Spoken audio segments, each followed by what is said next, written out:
I know a lot of you are asking, isn't fat bad for us? Doesn't fat clog our arteries?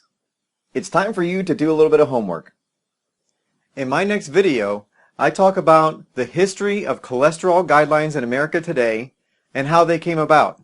Did you know that the committee who comes up with our cholesterol guidelines that our government pushes to our doctors?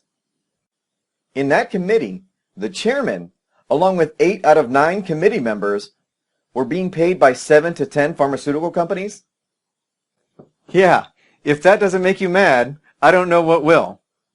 But I'll also give you a list of MDs and PhDs who are all talking about the same thing, and that is that the science is now showing that fat, cholesterol, and saturated fats are not the villains that they've been made to be.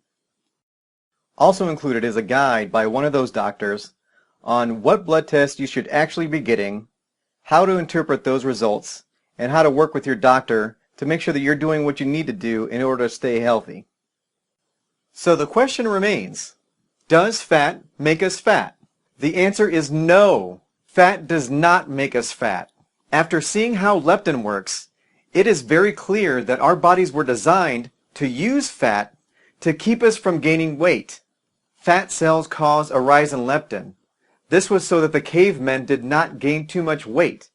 Eating meals with fat in them causes a direct rise in leptin. This is all a means to prevent us from gaining weight. Now you do have to watch overall calories. If you eat 4,000 calories of anything, you're going to gain weight. But if you eat the right amount of calories, and a good portion of those come from fat, then you will not gain weight. Sugar and white carbohydrates are the main villains behind our obesity epidemic. In my next video, I show you exactly how and how to avoid this. So let's recap. How do we reset our appetites? We do that by resetting our brain's sensitivity to leptin. We want our brains to get the message that we are full. So how do we do that? First thing is to avoid sugar and white carbohydrates.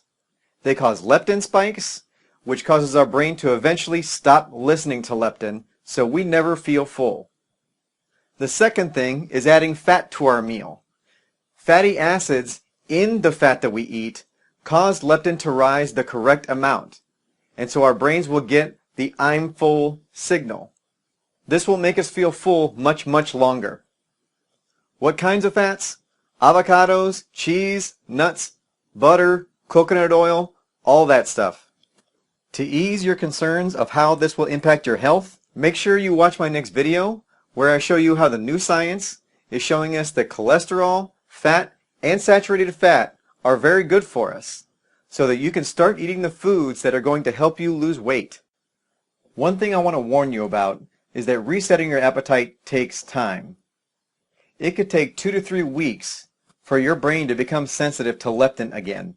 So be patient.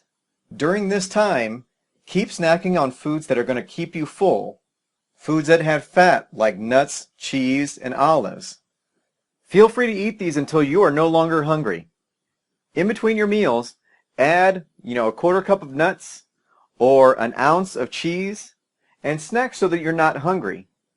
After a little while, your appetite will begin to reset and you will need to snack less and less. You can also add in some fruit. Just make sure that it's the high fiber fruit like apples, pears, and oranges, not bananas or pineapples or watermelon. And whatever you do, stay away from the vending machines. They have nothing good for you. So I hope you really enjoyed this video. Click on over to the next video to learn about cholesterol.